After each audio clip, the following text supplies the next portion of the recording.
What's up guys, today's another video in the workout split series where I'm just gonna explain you things about workout splits and how you can improve your split. And today's topic is gonna be rep ranges, which uh, it's a bit of a controversial topic. Some people say 8 to 12 reps is best. Some people say that all that matters is training to failure. Some people say rep ranges are overcomplicating it. And today I'm gonna be giving you my opinion on all those topics. So first of all, the research shows that you should be doing anywhere from 5 to 30 reps for maximum muscle growth, which obviously there's going to be statistical significance. So it's not going to be not all rep ranges are going to be perfect or um, perfectly equal or exactly the same amount of muscle growth.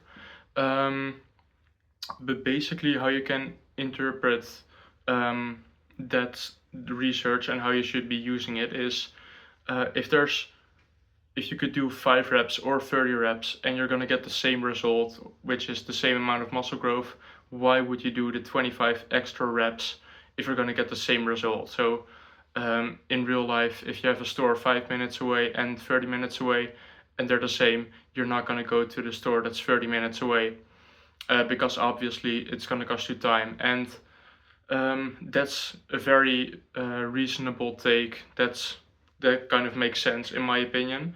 But there's also some reasons why lower reps or as low as 5 reps, or let's say a general rep range of 5 to 10 reps is going to be better than, let's say, 20 to 30 reps, even if it's shown that it's going to give you the same results in the research.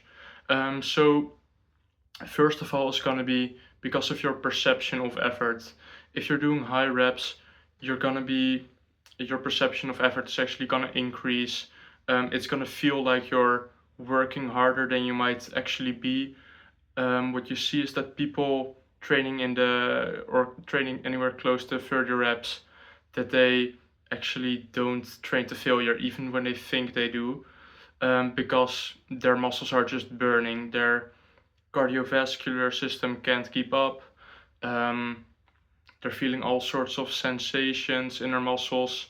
They're and all those things are going to lead to an increased perception of effort. So that's the first reason why it's going to be worse than the 5 to 10 rep range.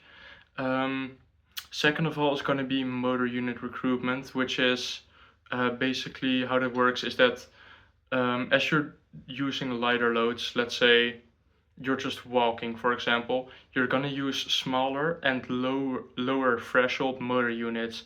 And as you increase in load, let's say you're going close to your 5 rep max, you're going to recruit more and more motor units because more and more motor units are needed to lift the weight that you're lifting.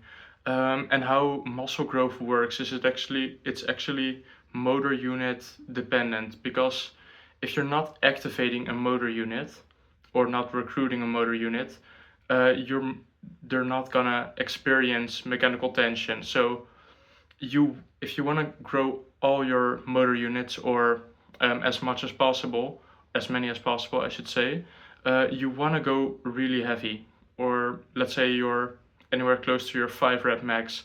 If you want to recruit as many motor units as possible, this is not going to be a huge deal. This is where it gets controversial.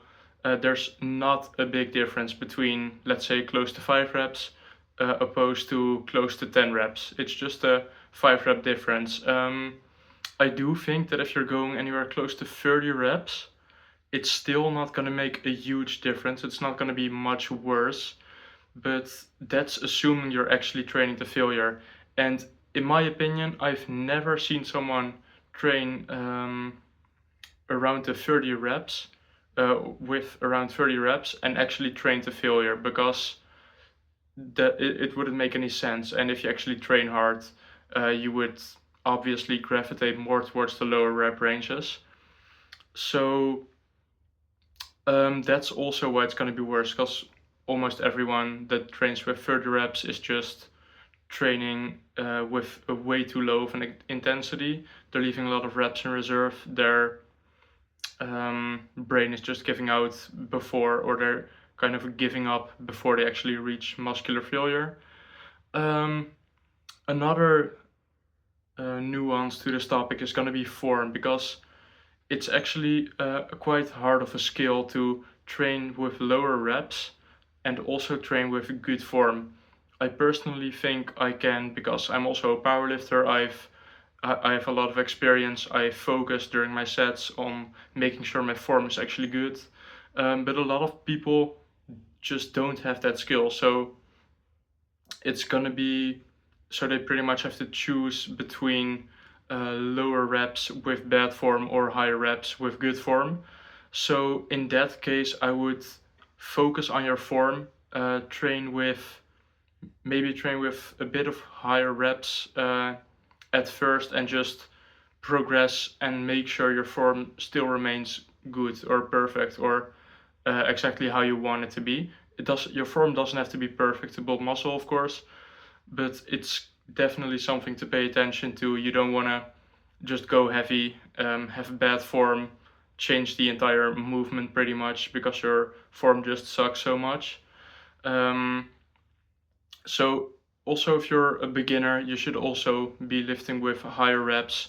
And as you get stronger, as you get better at lifting hard and keeping good form, you can slowly go into the lower rep ranges. So the rep range I would recommend is going to be anywhere from 4 to 8 reps, which is pretty much just trying to get as close to 5 as possible.